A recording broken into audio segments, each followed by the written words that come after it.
Well, firstly, a warm welcome to all Berwick Rangers fans, and I hope you and your families are all keeping safe. With the COVID-19 pandemic hitting the world as it's been very trying times for everybody, but hopefully it's going to be not far away from easing up shortly. This is also a very unusual situation and a first for me to do a Berwick fans update talking on Zoom. 3 months ago, I had never heard of Zoom. As you will see with the presentation that is going to follow shortly, we have been very busy behind the scenes in trying to change the fortune of our club. At this point, I would just like to congratulate Ian Little and Kevin Haynes for the work they have been putting in getting the key players re-signed and some new players signed already for when the training and new season will get underway.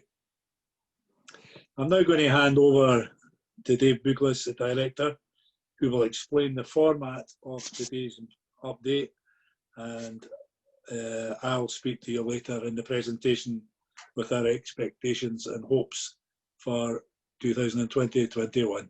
So I'll hand over to Dave now. Dave, if you'd like to take over. Thank you, Brian. Okay, cool. We'll just give you a bit of a flavour for what we're going to cover today. So firstly, thank you for submitting. We did have some questions submitted, which Nathan Thomson, one of our associate directors, is going to take us through at the very end and point them at the directors who are probably the most suited to answer. We'll probably have a bit of time as well for questions from within, sort of with the Zoom as well. And then if you have questions post this, then you can probably send them in. But the update is as follows. And actually, it's probably one of the classic moments where you're really grateful for what you did in January. So for all the people who are fortunate enough to see us in January, we did like a presentation that night. So a lot of what you're going to see is the bones of that presentation, largely updated. Craig will take you through, as Vice Chair, a bit of a financial update with regards to where we were and where we are now. I'll then take you through a bit of a story so far and some of the things that we've been up to and what we've been trying to do. And hopefully you'll recognise a number of those things, as well as hopefully be a wee bit excited about some of the things to come. And then the last bit really is just the expectations for 2020 and 21 and beyond, of which, as Brian alluded to, he'll kind of close this off. And then, as I say, we'll go into the questions and answers. So without further ado, I am just going to hand over. I will be Craig's Debbie McGee. I will move the slides forward. So I'm just going to let Craig say a few words and then we'll get up and running.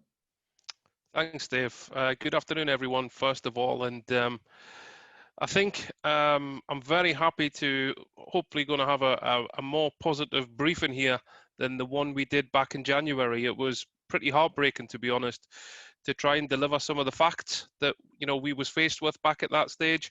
And we told you all that we had picked up a budget that was forecasting a loss of £55,000. That became 60 because we talked about a bad debt in terms of the back of shirt sponsorship. We've taken a little bit of action on that, but we've taken it as far as we can go due to the assets that the person that owes the money actually holds. So it would basically be throwing good money after bad to pursue that from where it is at the moment. So, picking up a budget back then, it was forecasting a loss of what was going to be 60,000. That was going to leave us with absolutely zero in the bank. And before next season was up and running, we're a football club that does have ongoing costs. We have 4 staff that are paid 12 months of the year. We have rent that gets paid every month, and we have around about £1,000 a month going out in insurance. So there was a little bit of a hole, there was a little bit of a gap there that looked like that some money was going to need to be found. And at that stage as well, thinking ahead to this coming season, there was a 20,000 parachute payment reduction. We were faced with no League Cup and no income from the League Cup. And we was also faced with a reduction in club licensing money. So the income from the SFA, SPFL was going to be largely reduced. So it was worrying times. And for the first couple of weeks, after agreeing to come back and join Brian on the board, there was a lot of sleepless nights. I cursed Brian for talking me into coming back. But we put in a lot of hours. We put in a lot of hours to try and, The first goal was to keep the club afloat and turn around the immediate financial situation. We filled the hospitality lounge. We brought sponsors and maximum sponsors in for the games that we played at Sheffield. The income from the bar increased. There was a major turnaround, and I'm delighted to report that the actual loss for last season, ending 31st of May, was £16,000. So that has reduced some way, and it's also left us with some reserves in the bank. Now, we worked hard at that. COVID-19 came along. We looked at the picture for COVID-19. We lost one home game, Spartans. We had 70 booked in hospitality, full sponsorship, but also the expenses for 5 away games and the cost of training facilities, they balanced out. So in terms of the football matches that we lost due to COVID-19, it was, basically a level playing field for us. No positives, no negatives.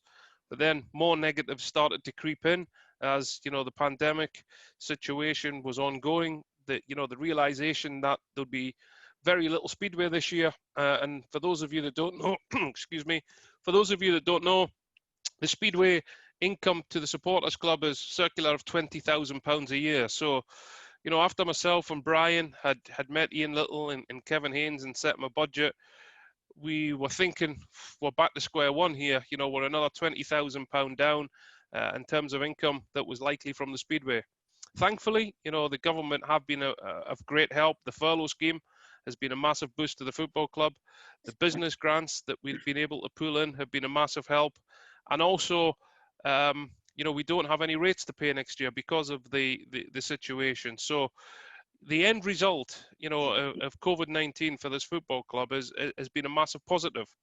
And that is no part as well down to the supporters and their fundraising efforts. Dave's put the total on the screen there across the 3 channels, just over £19,000. Now that £19,000 isn't included as a reason for the reduction, bringing the actual loss down to 16, because that £19,000 will go into next year's budget. So, it's been a fantastic effort from everyone. I think myself and Brian, who originally joined, we talked Dave in at a fairly early stage. I think, I've been involved, 8-9 years officially in the football club in total. And, Dave Buglass was one of the best signings this football club has ever made. The work he's done has been absolutely fantastic. The new directors we've brought in, we never thought we would attract that caliber of skill set, which we've been able to do. And everybody's brought, something different to the table. And it's been a pleasure to work with the group. In terms of next season, like I said, we've set a budget. We've set a break-even budget. And it's realistic. There's, when I've been involved in the football club in the past, you've always, set a budget, and it's been probably starting with a loss of about £20,000 to £30,000, and people have sat around the table and says, well, if we do this, if we do that, we'll break even. No, I'm sorry, that cannot happen any longer. We have to be realistic with the targets. I think, we all agree they're all very manageable targets, and we're already building, with the reserves we have, to try and make progress again in 21-22. We've got a view to the future. Now, people may look at next season's budget and think, well, why aren't you throwing all your reserves, the extra money you've now got in the pot, trying to get back, into the SPFL? We don't want to do that. Simple. We don't want to end up back in the position we was in January at the end of next season, turn to the fans, have to look for more money. You've got to bear in mind that the parachute payment will completely drop to zero. So we need a view to the future. So we'll have to, our goal here is to build a sustainable model. We want to improve the budget year on year. We want to increase it. We want to better the football team. And we want to challenge, consistently challenge for promotion back to the SPFL. We don't want to gamble and throw all in one 12-month make or break season. We're trying to build something here. And Brian's already touched on, Ian's brought a group of players together, and it's fantastic to see what he is building, the spirit of the lads. Some of them have taken pay cuts.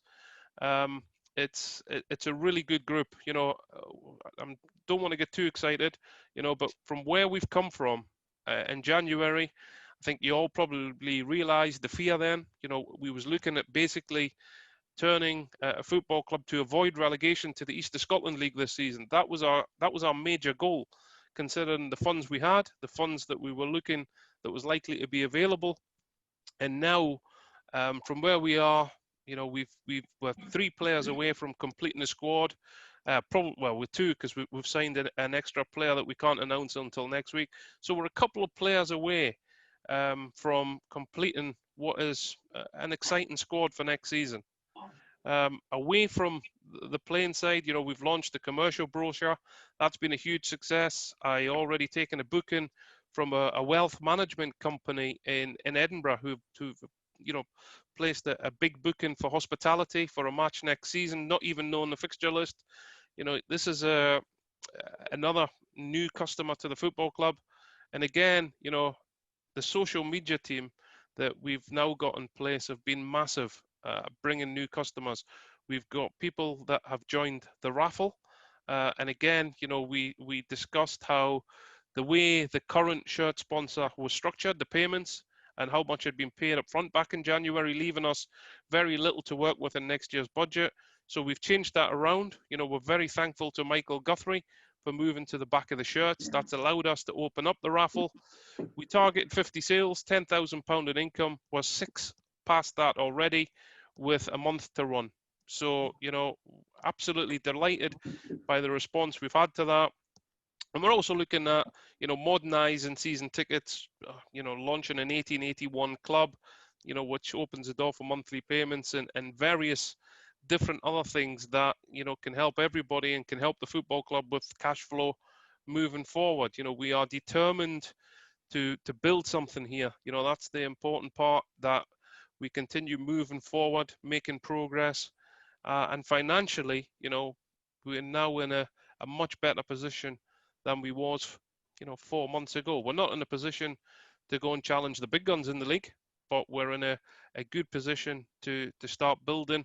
You know, keeping that core group of players from last year was massive. Some very popular people in that group that, you know, has helped us in our recruitment with new players. So, you know, we're indebted really to the job that Ian and Kevin and Darren and Mark Beveridge have done. So, you know, yes, I think we're in a healthy position, but, you know, that isn't going to stop us continuing to work, continuing to grow, and keep bringing money in to build this football club back up to where it should be.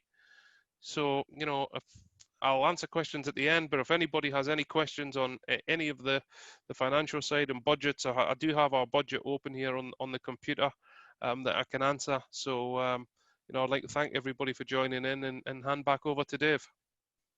Okay, thanks, Craig. It's been quite funny actually this week. I've been listening to the racing on the radio a little bit and listening to Craig. So I was expecting Craig to start a race then, and we were off type thing. But anyway, so also thank you for the kind words. I'll give you the money later on, which is appreciated. So, okay, cool. So I said at the beginning, it's always wise to do presentations and slides and look back at what you did before. And this was probably, when we were thinking about how we present this was probably really quite helpful. So for the people that were in the room in January and for the ones that weren't there, what we did was we presented an initial set of goals, short, medium and long term. So in terms of short term, stabilise the club, break even, consolidate in the league, drive engagement, increase revenue and be more transparent. Medium term, we talked about moving from public to private, which afforded us some financial benefits, secure funding for the installation of a 3G, continue to support the management, etc., etc. And then the longer term, we had sustainable income streams, fully functional facility foundation, and a youth setup. Okay, so if I was to just move forward now, this is roughly where we're at just now in our view. Craig's alluded to the financial side of things, as has Brian. We finished last year a disappointing 12th in the league. At the same time, the management knew that was disappointing, and you know, but we had started to kind of like turn the corner a wee bit with regards to some of the performances. Community engagement, absolutely green. The social media guys, Martin, Dale, Adam, Nathan, they need massive credit for that, for the amount of work they put into really exploiting 20,000 followers we have on our channels.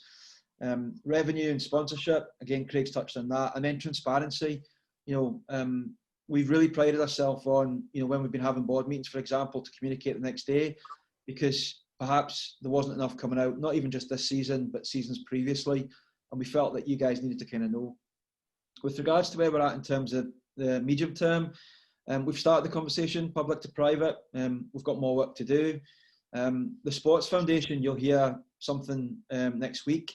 So if you know a lot of the big clubs in the country, your Newcastle, Sunderlands, your Rangers, Hearts, Hibs, etc., they have a sports foundation that fundamentally drives community engagement, and whether that be mental health or just all other sorts of activities, as well as a pathway. So we'll be looking to announce something in the next week with regards to how that's going to be, and we have a chair in place, which unfortunately we can't name next week, but you'll start to see that we're actually deadly serious on this. And again, I think the fans will be absolutely delighted. With regards to the 3G stuff, we're just miles away from that. That's just not something that we're looking at the moment. It's obviously something that we're interested in doing, but maybe one positive in the last few weeks has been that we've always had the dilemma of being in England but playing in Scotland, and we've never probably felt that we've ever had support in terms of the funding organisations. We've actually had 2 pretty sizable donations in the last 6 weeks from the English side, and that's for the Football Foundation and Sport England. So the charity that we do set up, the Sports Foundation, will be set up on the English side. So we will have a conversation with regards to the facilities. With regards to the management team, you'll see a slide, but the management team have had more support in 10 weeks than they've probably had in all the management careers, I would say. In terms of players put under their noses, stats, videos, data. So Ian feels supported as a manager, which I think's been fantastic. And we'll continue to do that as well. In terms of income, we're on the way, so we're amber. SPFL's got to be where we want to be, even when you kind of look at some of the press releases you see from the SPFL, but that is the goal, that's where we want to be.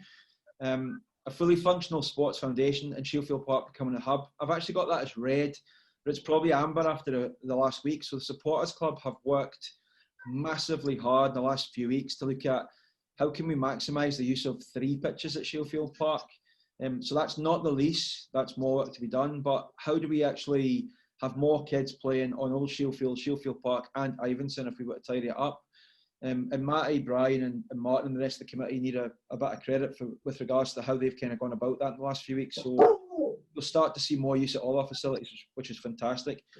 And then I guess the best till last, which ironically we had as longer term, so I'm not really quite sure why it was longer term, but I think one of the things that Craig and I were determined to do was get what we felt was, a wood for the trees moment with the Berwick Juniors sitting right under our faces. So we were delighted last week to announce that Stephen Ingram, who's on the call, Robert Curl and Sean and the rest of his committee, accepted our invite to come back formally within the club. And it's not just about them changing the names and they're already playing black and gold, but there's a lot of really good will being built up in the last 10 weeks with the juniors. And I guess we're probably on trial a wee bit as a club. So, we have some really clear ambitions about how we want to help them. And there is a structured document in place. So I think for you guys as fans, remembering that slide, I think we've done a fair bit. I guess with regards to what we also said was we want to grow a membership, forget the 3G, but we want to grow the fan base and attendances, and we want to start bringing clubs together. So if you think about the community day, we made I think it was a Lowland League game record with over 500 fans at the game, which just goes to prove that even on a cold day, you can get people at Shieldfield Park. And I think ironically, if you remember, we actually made more money from the people coming in at the gate for 3, putting money in a bucket after the match. We are starting to see lapsed Berwick Rangers fans come back. And when we say come back at the minute, I guess it's virtually. So a lot of guys who maybe had been disenfranchised starting to do things like donate a ticket and just giving. So that's been absolutely fantastic. And I know Craig's also had a couple of guys who maybe had been sponsors in the past but had stopped, keen to come back as well. I guess you don't need to read this because it's tiny writing and it'll be in the deck anyway. I guess one of the most important things we've done though as a board is there was no way Dougie, me, Craig, Brian and obviously Drew who's moved on, we're ever going to turn this around ourselves. So very quickly we looked to bring in associates. So obviously Andrew, Graham, Nathan and Gary who are on the call. On top of the existing staff we had like Mark McLennan, Leslie Hood, etc., etc. But it's pointless having a board that's just got like loads of people on it. You've got to give them clear accountabilities. And, you know, just because we're Berwick Rangers and we're just a wee club in the Lowland League doesn't mean to say we shouldn't be run like an RBS, a PwC, or a big major organisation globally. So we now all, as directors and associates, have key accountabilities. We've got 6 objectives at the top that we all work towards. And whilst we all have our own little white box, we all kind of work collaboratively across the piece. So, you know, for me, it's football operations. I'll start to move away from the sponsorship and make sure the first team have got what they want at the same time as, you know, Stephen and the guys at the juniors get what they want. So I think this has been a really, really helpful document for us as a team, as a board, in terms of moving forward. In terms of a board, I think Brian alluded to it at the beginning. He hadn't ever heard of the word Zoom before. But, you know, we haven't stopped having our board meetings. So we have our board meetings on a monthly basis. Our agendas are getting better. You know, we use Zoom. And then I think, as I said, we're very transparent. The comms are out the next day in your inboxes on the web because we just think it's the right thing to be doing. We also collaborate on a daily basis. So we have a piece of software on the right. It's called Slack, which is an interesting name. But anyway, and there's, as you see, there's a load of different sort of headings there. And they're all different threads and topics that we're talking about. So, you know, if Nathan does a paper on, let's just say, digital, Nathan will upload the paper into Slack, and then the directors are asked for comment, etc., etc. So, you know, whilst we're meeting on a monthly basis, we're actually probably talking Berwick Rangers day to day, you know, and we're agreeing things that maybe don't have financial impact, but can be done quickly. In terms of planning, every Saturday morning, 10 o'clock, 10:30, myself, Craig, Nathan, who will run with us, Martin Ingalls, Dale Jones and Adam and Graham Gurney, we meet for an hour to talk about any communications we want to put out over the course of the week, and any other major signings, etc., and stuff like that. So, you know, this is guys again on a Saturday, just because there's no football taking up, you know, taking up some of their own time. And then beyond that, we've had a number of conversations with partners, potential partners for the club, both in the UK and beyond. You know, so whether that's speaking to somebody like Kettering Town, understand how they've set up their academy to help us with the juniors, or possibly people in the States with regards to how we can kind of share social media and, you know, fans for buying t-shirts and shirts, etc. And I guess the last point is, luckily Craig and I are not divorced yet, but I think the amount of hours we've spent, all of us, Brian, Dougie, all the associates, in the last 10 weeks, we don't get paid. None of us invest in money. We do it because we love it. And we will continue to do it. And I don't think personally, when I came back, I actually realised how much I loved the club. So it's been a bit of a thing for me.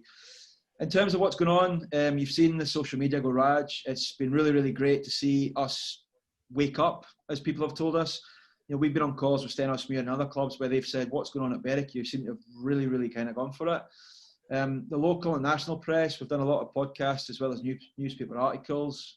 Adam's done an absolutely outstanding job on Let It Be RFC. We now have an online shop that doesn't rely on Brian Parkin or Ross Aitchison or Nathan, you know, putting things in envelopes and shoving them out in the post. So, you know, Border Embroiderers are looking after all that with us. The foundation, the juniors, that's been major. And actually, we're trying to be more modern in terms of what we're doing. And it's funny, I listened to Nathan a few weeks ago on a podcast, as did the others, hopefully you did. And when he was asked where his inspiration was, Craig and I hoped it was going to be me and him, but sadly it wasn't. But his inspiration was like from banks like Monzo and Starling, the digital disruptive banks. And it's like, just because we're a football club doesn't mean to say we can't learn from other organisations in terms of how we need to be. So it's all been fun. In fact, actually, another thing is one of the proudest moments has been that strip. And I'm not sure if you're all for it or against it, but, you know, we always moaned about being English, playing in the Scottish League. And very early on, we kind of sort of touted this kit with it being the Northumbrian colours. We will introduce a third top, which will go with the shorts and socks. And it's not that we're a big time Charlie type organisation, but we need a white top that actually just counters any kind of clashes. And we're looking at doing something at the moment pretty special with that, with regards to charities. So in terms of the squad, 7 new players in, which is always a lot. But the most important thing, as Craig alluded to and Brian, is that Ian and Kev have, you know, worked really hard with Darren and Mark to get the ones that we wanted to keep. Lewis Barr was never a risk. It was a worry, and it wasn't because he didn't love us. He just wanted to have a think about it and see what else was out there. But there was no one prouder than Craig when he took the call the other night that we needed to get the paperwork sent out and, you know, get it all done. So Lewis is the last of the guys that we want to keep. We're still tracking players. We will have one announcement at least this week, which is a second goalkeeper. and he's not just a second goalkeeper on the bench. He's an exceptionally talented young man. And I think one thing that we were all probably quite disrespectful in our heads a little bit at times about the management team last year was that, in fairness to Ian, and I heard it on a podcast, he probably was flying an aeroplane whilst he was trying to build it. He started the season off, for all you guys that went to games, with I think 11 players, or not even enough guys on the bench in terms of subs, and he had to kind of keep bringing people in. So I think this year he probably is in a way stronger position than he's ever been, and our squad probably looks more balanced and stronger. So, you know, fingers crossed. And then lastly, we don't really want any more money off you, but anyway, what we really need is, we're going to have a DIY SOS Saturday shortly when restrictions lift a bit more. So we're going to be spending a fair bit of money on paint for the ducket and stuff like that. We've also been having really regular conversations with Jamie Courtney at the Speedway. So his volunteers and our volunteers, you know, trying to do stuff together to try and tidy the place up. You might actually hear the bikes today. Jamie's got a behind closed doors test session going on just now with a new track. We're going to start looking at the lease of Shielfield and Old Shielfield, and what improvements we can also make to Ivinson for the juniors, and whether that be fencing or cutting, etc., etc. The foundation you'll start to hear more about next week, and we are massively interested and excited about that. And you know, we'll have somebody very, very popular helping us with that. And then I guess the last thing is really the funding, and you know, we have been really quite fortunate in the last few weeks with grants from Sport England, the Football Foundation. I mean, for example, I'll tell you about one which was tiny, but even yesterday we got a £1,500 grant from the Football Foundation, which simply meant that all the fertiliser and the seed that Brian had paid for, you know, for this season for Ross was covered. And actually there was a bit extra money, which means that I think there's a guy in a week on Monday now, it's been organised to aerate 2 pitches, which is just absolutely fantastic. It just means we're not out of pocket. So I'll be the same as Craig. I'll happily answer some questions at the end, but hopefully you're as proud as we are in terms of how it's gone, and you know, fingers crossed, it just gives you a little bit more assurance that, you know, as I say, we're going the right way. And I'll hand back to Mr. Porteous. Thanks, Dave. Nice to be back on. This is quite a tricky one to finish off, and one everybody, I suppose, will be wanting to hear what we're going to say. Expectations and hopes for 2020-2021. Firstly, as Craig sort of mentioned earlier, my priority was brought in was to try and stabilise the club financially, as everybody was probably aware that we probably wouldn't have a club this time next year the way things were going, and we have recorded, as the accounts don't lie, losses, quite heavy losses over the last 4 years. So we've got to firstly make sure we don't run at a loss again. That's number one priority. Although a lot of the fans may not want to hear what I expect in the playing field, I've got to be honest, I would be happy with a top 6 finish.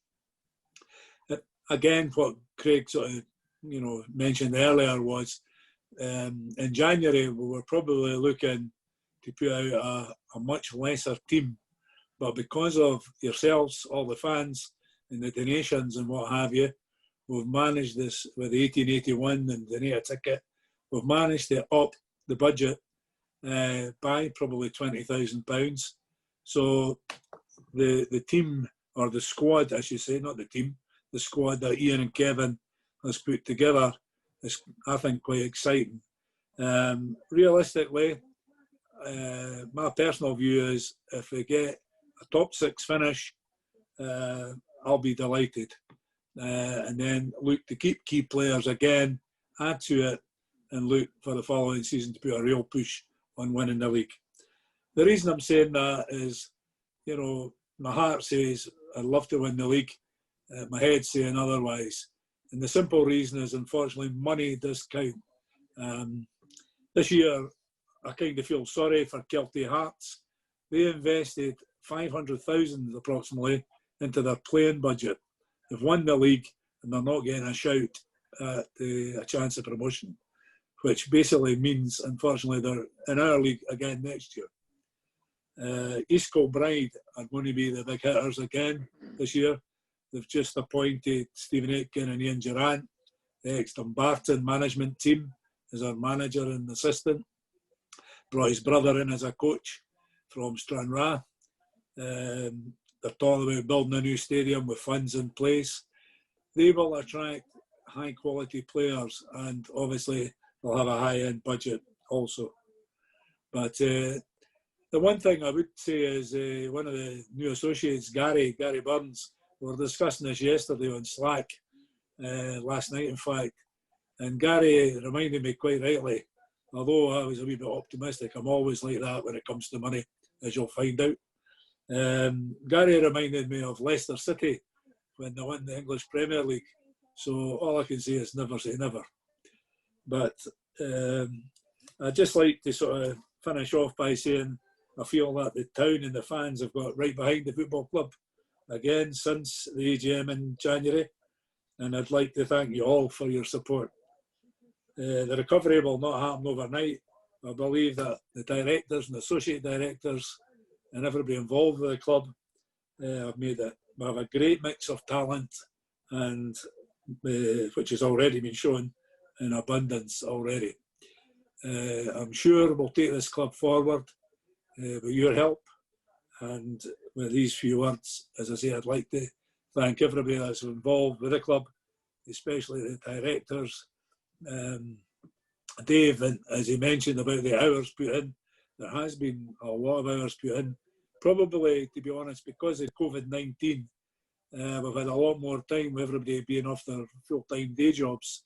So it's probably helped off the field a lot more than it has on the field, obviously. So hopefully that's helped us, and that'll show next season. All we need now is Ian and Kevin to gel the team, add a couple of more players to the squad, gel the team and get us playing, and hopefully get us up that league. So with these few words, I'd now like to hand back over to Dave or that to ask for questions and answers, or Nathan. I'll let Nathan facilitate, and if you guys are all okay, you bear in mind we're going to share this presentation online anyway. I'm going to take this online just so we can see most of you. There you go. There you go. Thanks, guys. Okay, Nathan? So we got some questions in advance, and if we have time, maybe we can have a bit of a longer chat. But the first one we got was from Jack Brooks, and I think we'll kind of go back to Brian on this one. But it was, in your opinion, how far have we come from this time last year? I think we may have touched on that, but it'd be good to get your view. Yeah. Hello, Jack. How far have we come since last year? Well, unfortunately, I can't speak for this time last year, but since January I can speak for, and we've came a long, long way. As I did mention, not just last year, but the last 4 years, we have run at a heavy loss, and that can't go on. So financially, since January, we've steadied the ship, I feel, and there's still a lot more to do. But as we have said, financially, we're doing okay. But not just on the financial side, bringing in the directors and associate directors, everybody to do with the club. You know, there's guys like Robert Johnston there come back to the club, you know, important people. That's the main thing. And that's where the clubs came on, leaps and bounds since this time last year, I feel. And that's no disrespect to the guys. What you've got to remember, we're not here to call anybody for anything, or, you know, it's all voluntary. It's all what we love. So at the end of the day, though, it is a business, and we've got to make it work, or we're going to be like this every Saturday, lost. So, Jack, I hope that answers your question, but that's basically, I feel we've came on leaps and bounds, long way to go, but we're getting there. Great, thanks, Brian. The next one was from Stu Bell, which was probably for you, Craig. How much of the 1881 have we spent so far? Hi, Stuart. Thanks for the question. In terms of how much have we spent, nothing in terms of transfer fees. What we did is obviously going back to February, the first thing you have to do is try and pull numbers together. We sat as a board, myself and Brian, we went through basically, you know, estimating the income for next season, and we estimated all the outgoings, but we basically left a blank for the playing budget. So, whatever was left at the end was for Ian and Kevin to spend on players. Now, the total we put in, in terms of fundraising from the 1881 was 15,500. Now, as you know and seen earlier, that figure is now at 19,000. So, that's gone to Ian. It's all part of, his wage structure. I think one thing he's, he has done is he's capped the top end in terms of wages. So he's trying to build a good spirit in the dressing room. So, there's nobody, every player talks in terms of what they earn. So there's nobody, way above anybody else in terms of wages next season. So there's room in terms of the squad to bring in another couple of players. We are looking, and there's an offer on the table already for another striker. We're currently at an SPFL club. We're looking and talking to defenders, SPFL clubs. We are looking to add experience. We are looking to add quality, and there's a little bit of money there to add 2 players to the current pool we have. So, in terms of spending, we had one payment to make for Craig Reid at Newton Grange, because he was under the age of 23 for compensation, which we did. But the rest has all gone to Ian.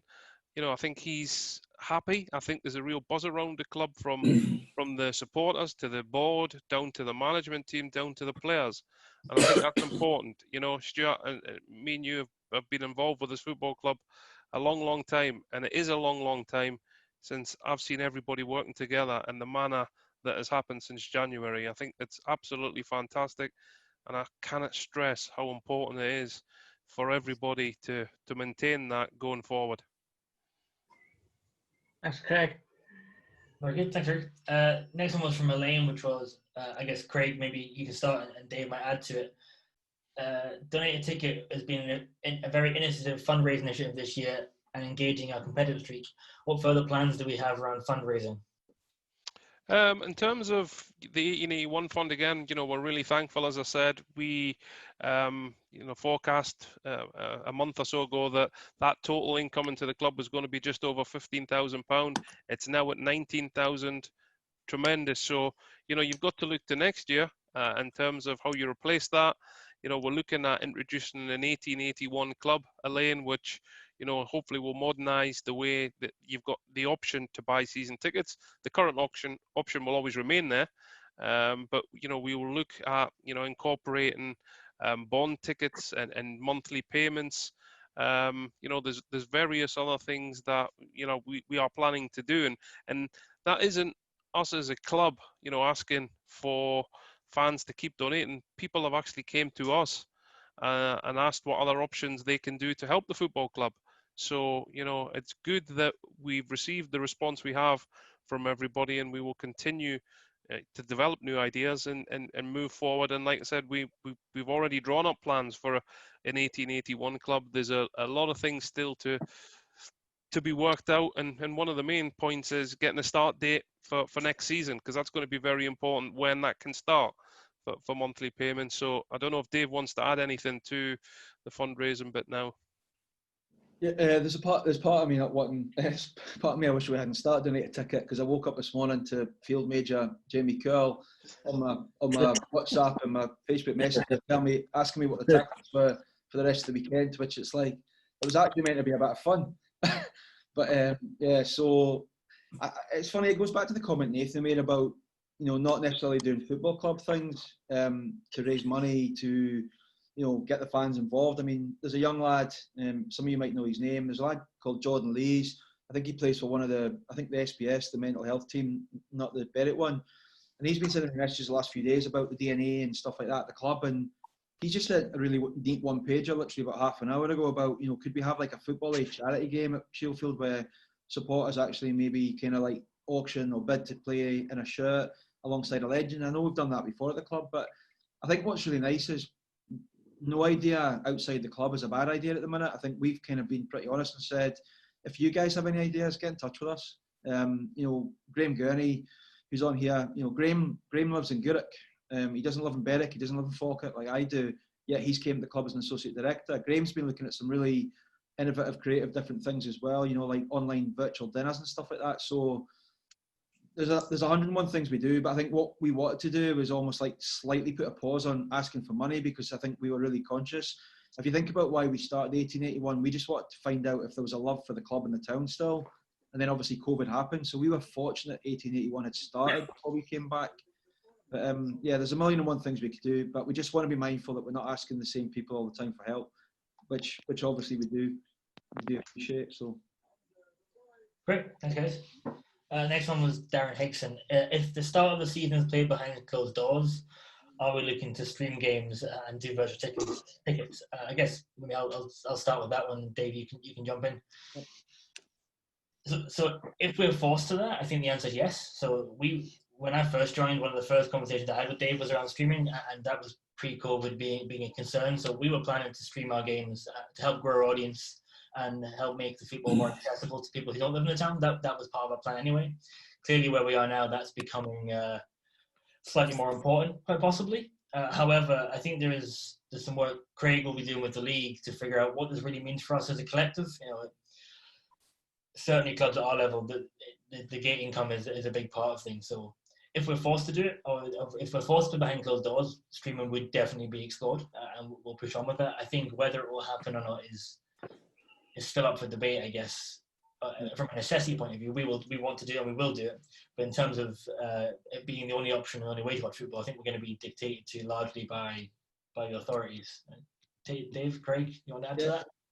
Yeah, I mean, streaming is a massive thing, and the first panic moment you have is if you stream a game, does that mean less people through the gate? Let's just say the gates were open. Maybe. But what we're trying to do is access again further afield supporters. So we've been astonished when we had the fire sale in the shop. The range of where people were buying from was crazy. There were probably equally as many purchases from outside. Brian would tell you, outside of the country, Brian Parkin, than there was inside the country. So we've got supporters and fans and followers in a lot of the states, in the US, and quite a lot all over Europe. So streaming gives us different opportunities. I mean, it's something that we use quite a lot at Glasgow City for watching, girls that we are maybe scouting and stuff like that. So it's definitely something we will consider and do, but it won't replace, the ability to walk in through the gate on a Saturday and sit in the stand and have a pie and watch the match. So. All good. Thanks very much. I feel a couple left. Alan Savage, which was, where Berwick is situated, it's harder to attract players. What are the club doing at a local level to attract the cream of Sunday League footballers and young and up-and-coming footballers to the club? I think, Dave, that's certainly for you to take. Yeah, I came back to the club not to be involved in sponsorship and business recovery and stuff like that. My love is the game, so I'm a UFAB coach. So I want to come back and see more local kids, whether that be from Berwick or Northumberland or the East Lothian, the Borders, or in generally just from around, wearing a black and gold shirt. We have to be sensible though, because I remember sitting in Italy a number of years ago with Scott Booth with Scotland under-16s, and only two boys from that squad, we just played Italy, made it. One was Ross McCrory, and the other one was Charlie Gilmore, who's now at Norwich. He was at Arsenal. A lot of kids in the town and the areas won't make it, and that's fine. But what we can do to help them is give them a pathway, and whether that be playing amateur under the Berwick Rangers badge, whether that be playing East of Scotland under the Berwick Rangers badge, or whether that be playing, obviously SPFL eventually, that's what we need to try and do. I think Stephen, Robert and Sean at the juniors have an ambition to recruit more players. They have an ambition, like we do, to get a girls programme in. I think when Ian Runningsman took the photographs that day, I think Ian, there was over 120 odd people came to watch Glasgow City girls play a team from, Ponteland. So we just have to make the facility accessible, which possibly we haven't done in the past. We're probably on trial because there is a lot of cynicism and scepticism in the town for us rejecting all the local talent that has been, over the years. However, there was one thing said on the podcast last Sunday night that resonated with me. It's never always the best players that make it. And I think if you remember listening to Peter Ramage, I think had a particularly good game that day when he played, and the Newcastle United scouts were there. He wasn't the best in the team. He hadn't been the best in the team for many, many years. He was just fortunate. So I guess what we just need to do is keep our eyes open, and maybe getting and maybe just getting people like Liam Craig, etc., and others involved, and Jordan's likewise offered to do stuff as well. That's the way we'll kind of overcome some of the negatives. Good stuff. And the last one, I think we probably already covered it, but that was from Chris Power around what our expectations are in the league next year. So Brian's already touched on that, but then what to say, Brian, feel free. But I think we're saying top 6 is our ambition. Yeah, as I say, hopefully we'll push on from that. I know the fans, we've talked about this in great detail, would love to hear me saying, yeah, we're going to win the league next year. But my heart says that, but my head says otherwise, for the reasons I mentioned earlier about the finances. But, as I say, if we get this club steadied and work towards it, I'd be delighted if we get a top 6 finish. Let's put it that way. And I would, as I say, like to praise Ian and Kevin one more time before we finish up. These guys, when they came in, they've taken quite a hefty pay cut to help the financial side. Probably not everybody knows that, but they have done that.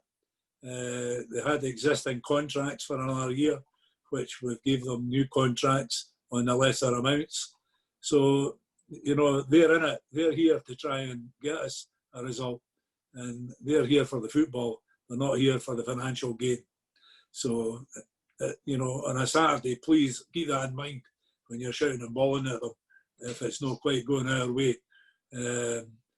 Remember that we're all in this together, from the directors right down to the fans, and that's the only way Berwick Rangers is going to pull through this. And that's just Craig shouting and bawling. That's how the supporters in the stand. It's funny. Craig's been, and Nathan mostly have been trying to get me to stay off of social media. It's hard because you are actually part of it now. So a couple of weeks ago there was a bit of debate about some of the guys would sign, which is absolutely fine. You pay your money, you can have your say. I think sometimes it's difficult to look at a signing in isolation just because they come from beneath or whatever it be. You have to remember that it's the sum total of all the parts. So if you look at the successful Barcelonas and others, it's not just the technical side of the game that we're signing. We're trying to create a culture, a DNA within the club. Now that might sound really fluffy for Berwick Rangers, but if you've got a good feeling in the club, you'll be successful because the players will feel that. So let's not judge them just by which club they've came for or how many goals they've scored. They've maybe actually been assessed based on what 6 things they can bring to the collective sum of the squad that's been trying to be built. So, yeah, just to touch on and expand on a bit as well, Dave. In terms of the last 4 or 5 years, Berwick Rangers have had a problem attracting players. That has been, hasn't been hidden, and myself and Dave, we've been almost breaking the ice with future targets in terms of, approaching them to see if they'd be interested in coming to Berwick Rangers, which is best use of time for Ian and Kevin in terms of, they only want to speak to the guys that, want to come and play for Berwick. And what we're finding is the tide is turning. There's a lot of interest and there hasn't been a problem in attracting players. We've still got, a list of strikers we're speaking to. We're looking at defensive players. In terms of the goalkeeper we've brought in, he'll basically be full-time. I spoke to Paul Smith and John McGlynn at Wraith Rovers, and he will join Wraith Rovers on a Monday and a Friday for training and train with Berwick on a Tuesday and Thursday. So he'll be basically a full-time goalkeeper. So, we've, the network of guys that we've approached and tapped into, I don't feel that we have a problem as Berwick Rangers Football Club attracting even league players. Jordan Sinclair was a massive signing. When Ian came on to a chat with myself and Dave and Brian to catch up and mentioned how things were progressing, and Jordan Sinclair's name came up, it was, just a testament how far we've come and how positive everybody has been on social media and around the town about the changes to the football club. And, that is now, we're getting the spin-off in terms of some of the quality and some of the players that we're speaking to and some of the ones we're getting over the line and bringing to the club. Well, good. Thanks, guys. So that was the list of pre-submitted questions. Dave, your master of ceremonies. We have time. Yeah, we have 10 minutes. We said 1 hour. If there's any questions from the floor from what you've heard, because obviously that's maybe stimulated. And again, like I said, if you've got anything afterwards, then send it in and we'll answer it. Can I dive in with one, Dave, please? Yes, you can, sir. Yeah, it's really for Craig, probably. I just wonder, have you based the calculations next year on last year's match attendance figure, or have you a different match attendance figure in mind? In terms of match attendance figures, yeah, we work in pounds in terms of our budget. So you know, you look at the makeup on a income on a match day since we came in, and the concessions is basically double the normal adult paying price. So you know, looks like we're going to have 16 games in terms of match income. We budgeted for 20,000, which is roughly £1,000 a game for 16 league games, and 4,000 from pre-season friendlies. You know, we're hoping to line up some good opponents that we've been in talks to. Things we're progressing with the likes of Sunderland, Motherwell, you know, Partick Thistle, other clubs before COVID-19. So, you know, we're looking to pick up again, you know, once the restrictions lifted. So, you know, in terms of what we forecast, like I said, when we was drawing this budget up, we made realistic, manageable targets. Last year, in terms of gate receipts, was a lot more than 20,000. But we have to be realistic to make sure this budget balances. You know, so we're hoping that the way the Premier League's going to work, the way the SPL is going to work on return, gives us a chance as a football club to go out and try and attract new fans while the bigger teams are playing behind closed doors. So we are looking to increase, you know, numbers through the gate, but in terms of money, what we budgeted for, you know, basically £1,000 a game with the pre-season income on top. Okay. I think we can achieve, Stu, if we've got a good product, a good marketing, I think we can achieve at least 500 at a game. I mean, we did it for the community on a really cold day. That's what I was thinking myself. I think the gate is likely to go up. I think the feel-good factor's there. I think there's people who will come back now. Yeah. You know, COVID-19, who knows how that'll affect it early doors, but eventually I think it will come back, and I think that you'll get more through the gate than we got last year. Thank you. Great question. Thank you. Who else has got a question? Can I ask a question? Yes, Robert. As a fan that follows home and away, no doubt the away games will not be streamed. How do you stop me getting in then? In terms of, so I guess what you're relying on is ultimately the home club, where, like, you know, setting up sort of screening services. It's not, you know what's ironic? Oh, sorry, Nathan, you can answer it. It's ironic. Yeah, I'll let you go first. You go first. I think the first thing to say there is the rules as they currently stand don't allow 3 o'clock streamed. Yeah. So I think we might see a change. There seems to be canvassing of change in light of the SPL's virtual season ticket, but that might only last through this COVID stuff. Yeah. But if we revert back to the blackout, which we have, it's taken out of our hands, to be fair. But yeah, I think Dave's right. We kind of have to rely on the home team of any match to try and provide it. And, you know, there are good companies out there who have been in touch with the SFA around offering this service. So hopefully others can do the same. Yeah, I mean, Robert, in terms of our approach as a club, Robert, to this, you know, we are one of the bigger clubs in this league. You know, we are a club that has great facilities for hospitality, sponsorship that we are looking to fill 3 packages every game, you know, for match sponsorship, match ball sponsorship, man of the match sponsorship. We sell individual spaces in the lounge. We have the bar, which ended up taking £1,000 a game near the end. So in terms of us as a club, the reason I put myself forward to join the committee that is looking to get a restart date for the Lowland League was to protect Berwick Rangers Football Club, because we cannot, you know, sign up to streaming over a lengthy period of time. Yes, we could do it for 1 or 2 games at the start, but in terms of the income we would lose from sponsorship and the hospitality lounge, you know, it's just basically for us as a football club is something we couldn't do over a period of time. Yes, we could maybe do it for 1 or 2 games to get us underway and get everything relaunched, but in terms of long term, there would be, you know, certainly nothing that Berwick would be signing up for to do over any lengthy period of time, because we've set a budget now. You know, we've signed a squad of players, we've committed in terms of outgoings, so, you know, we need to protect and hit the targets we've set for incoming as well. The ironic thing is, it's actually inexpensive, largely, other than you need 2 Alan Skellies and a pretty decent Wi-Fi connection or a 3G, 4G dongle. It could be done pretty cheaply, and there's one service provider, one of the better ones, MyCujo. It doesn't actually cost at our level, because what they do is they make the money off the advertising. So it's not difficult to do, Robert.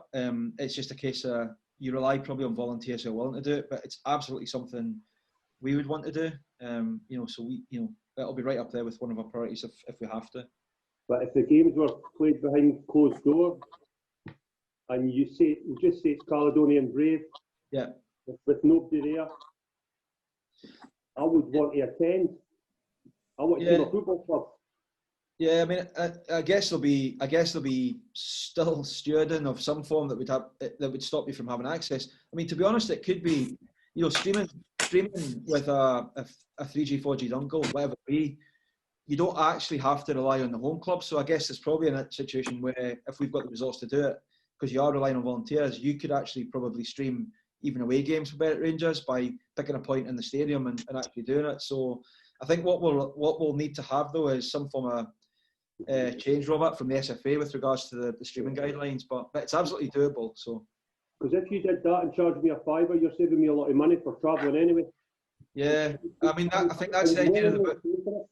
Yeah, I think that's the idea, Robert, of the virtual season ticket that the SPFL have brought in with Sky. So, but again, it's definitely something we're looking at already, and that's with Nathan in terms of accountability. So. But let's hope we can all get back in and watch it. But I still think if you've got a crowd of 500, you can easily be social distance at Sheffield. Yeah, totally.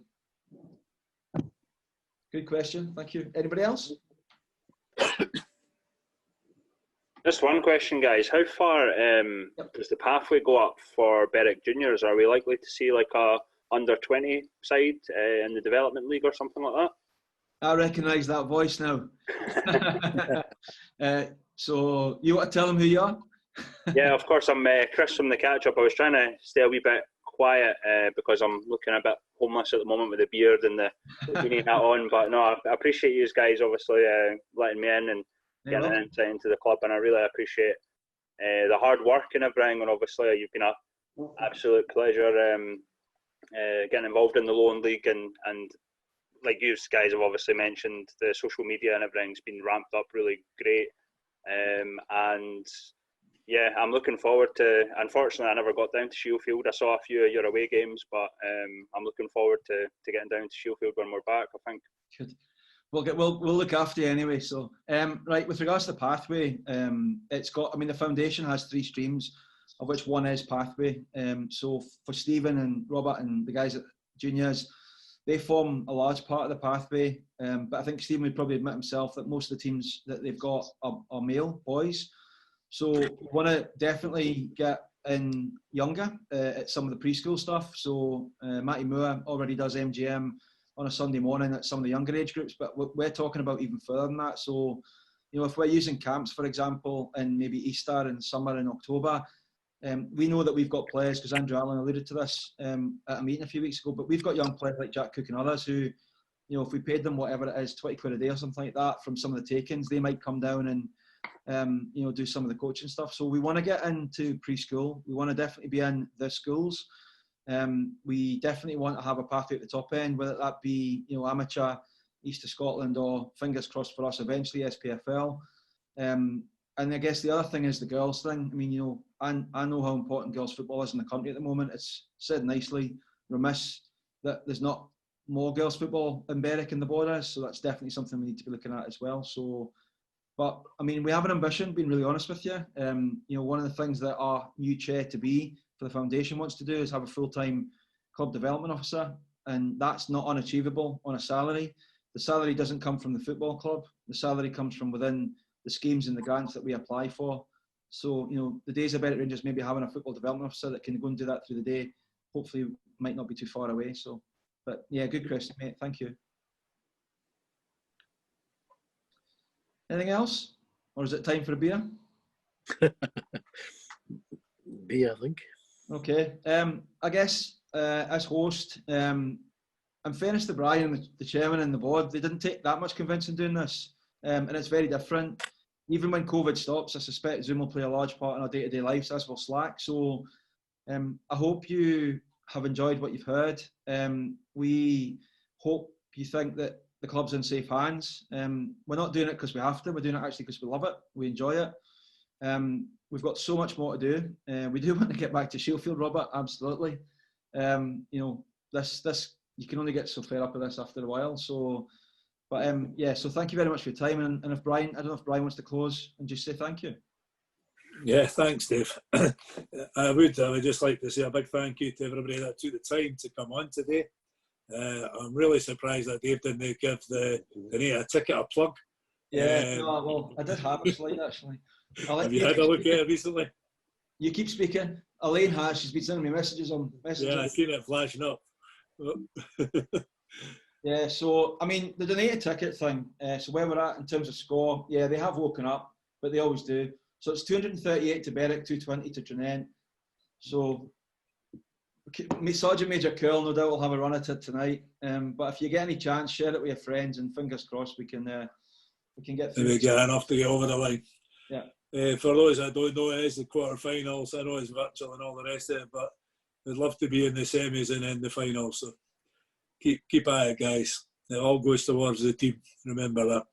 So just to finish, as I say, big thank you to everybody involved with Berwick Rangers, from the directors and associate directors, guys like Adam and that, and Marn and Dale and Nathan and all the social media guys. Way above my head, but you guys are doing a great job. And you know, to Gary and Graham that have came in as associates, I've yet to meet them personally, but we've seen each other on Zoom quite a lot now, and I'm sure we'll get there very shortly, hopefully. Obviously, all of this does count on the authorities allowing us to play football. There's kind of nothing we can do until that actually happens, and a lot of the stuff we've talked about. But surely it can't go on. You know, there's a lot of people making noises around about October, but it's only hearsay. So we will see. I think a lot will depend on how the Premier League get on in England and the Premier League in Scotland. And hopefully there's no spike second phase, and the authorities will allow our level of football maybe to allow fans in. Because I don't think the fans would be a problem. Our stadium's huge. You know, we're 4,000 their capacity. So, you know, if we got a tenth of that, 400, which is our average crowds, I'm sure we could all spread out and make sure we're social distancing. Upstairs, as Craig mentioned, is a wee bit more of a problem. We are relying on the corporate side, as every club does, which we're building, you know, to get these figures. But I'm sure we'll get there. The only thing that I would say is every club's in the same boat. It's not like we're getting left behind by other clubs.